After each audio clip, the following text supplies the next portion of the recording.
Hey, what's up guys? Today I'm gonna be covering something that 99% of dog owners do without even knowing it and how it's impacting your relationship with your dog.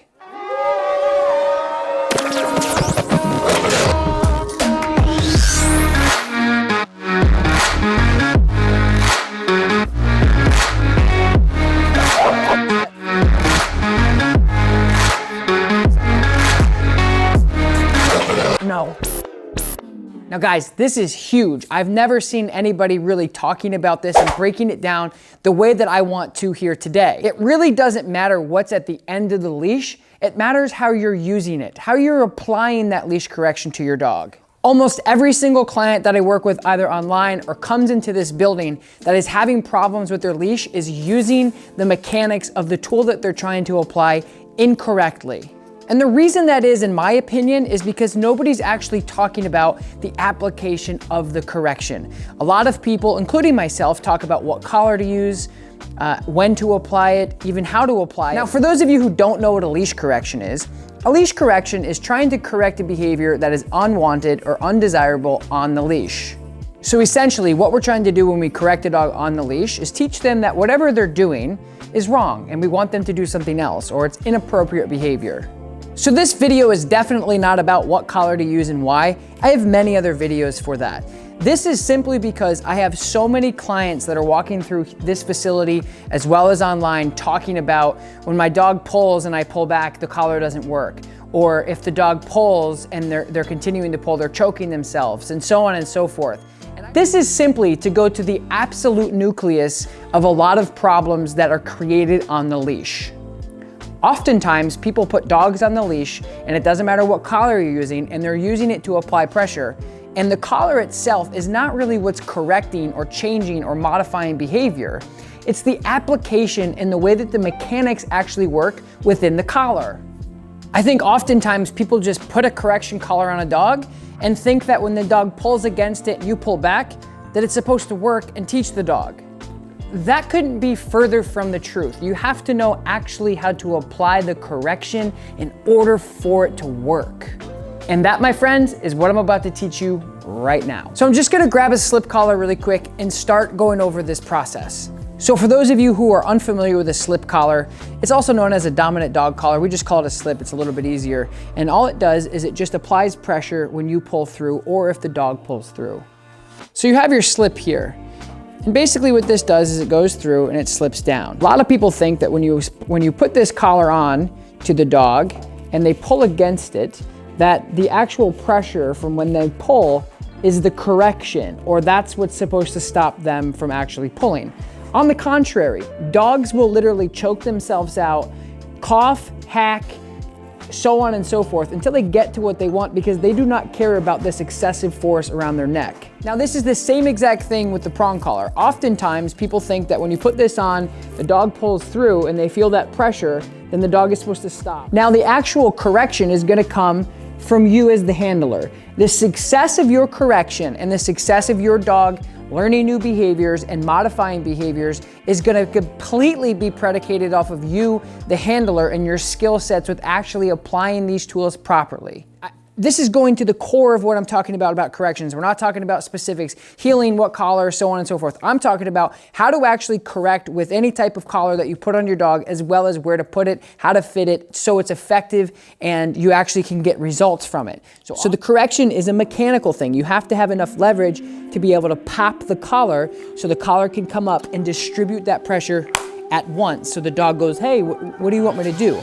And that correction on the leash is really just to get their attention. That's why the prong collar works so effectively, is because instead of having one point of pressure here like the slip collar, it has probably 20 points of pressure. So it actually harnesses and evenly distributes pressure across the dog's neck. If you don't like prongs or they're illegal for whatever reason, I completely respect and understand that. You don't have to do that. I'm just talking about the application on how to get the dog's attention. So, I hit myself. So you can effectively train your dog or modify behaviors. So again, here's the dog. They go like this. You pull back. They pull this way. You've immediately taken away your opportunity to correct the dog and apply that correction, because they're pulling and you're just doing this. Now, if you're playing tug of war with a dog, they don't care about that. And you can actually develop a lot more frustration and reactivity on the leash. So the actual correction comes from when the dog kind of pulls forward, you're able to then use your leverage to correct the dog like this.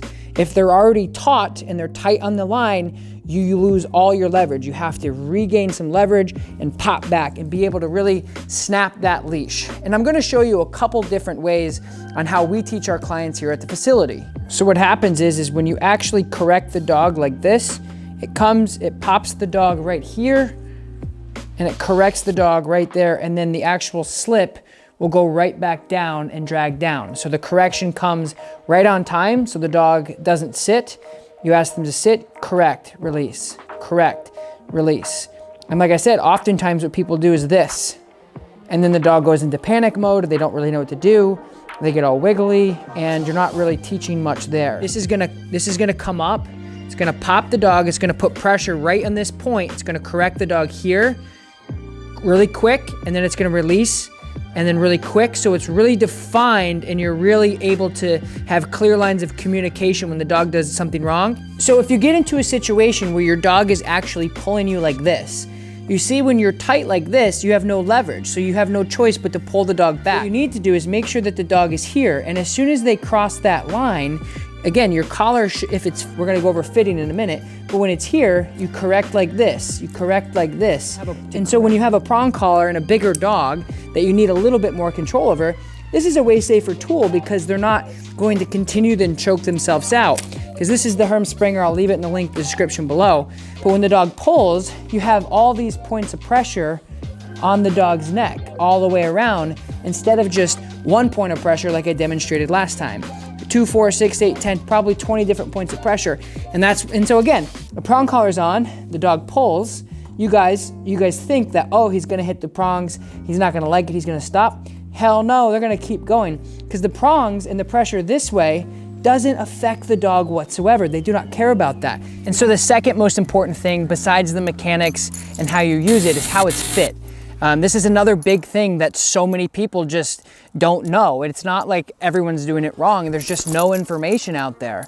So with Greta, hey sweetheart, which is one of our board and trains, as you guys can see, she has her Seresto flea collar on. She also has her flat collar on. So if I zoom up a little bit more, I'll show you guys where the prong collar should be fitting. So you guys can see this right behind the ears. There's the flat collar, there's the Seresto collar. The prong collar should always be sitting the highest out of all of your collars that you have on. The flat collar, first of all, and making sure you can't throw your prong collar over the dog's head. If you can fit your dog's prong collar over their head without it detaching it and attaching to get around their neck, it's way too big. Hey, sweetheart. Go. So I got a piece of food, and what I'm gonna do is use it as a distraction for the healing to improve it. Good, so you guys see that? Pop, pop back, no pull, pull. It was quick pop, that prong came up. So again, it's just a quick snap. It literally takes 2 fingers to just snap the end of the collar. And like I showed you guys in the beginning of this video, how they come up in unity and go, hey, that's wrong, incorrect. It's a correction to teach him what I want him to do. And so that's what I wanted to put together here. And you can see how much of a difference it makes when you audit how you're doing it at home and how much of a difference it can make to you and your dog. It doesn't matter what you're using. You have to be able to not play tug of war on the leash with your dog in order to teach them. If you're wearing a harness, if you're wearing a flat collar, head halty, whatever we didn't discuss here, it's the same exact application. You can't pull on the dog as they pull with you and expect for that correction to come up and be meaningful and actually demonstrate some sort of correction for the dog. So anyway, guys, I hope this video was helpful. If you haven't yet, don't forget, like this video, subscribe to my channel, leave a comment below, let me know what you thought of the video. I appreciate you guys walking. Well, maybe you were walking, but I appreciate you guys watching. I'll talk to you next time.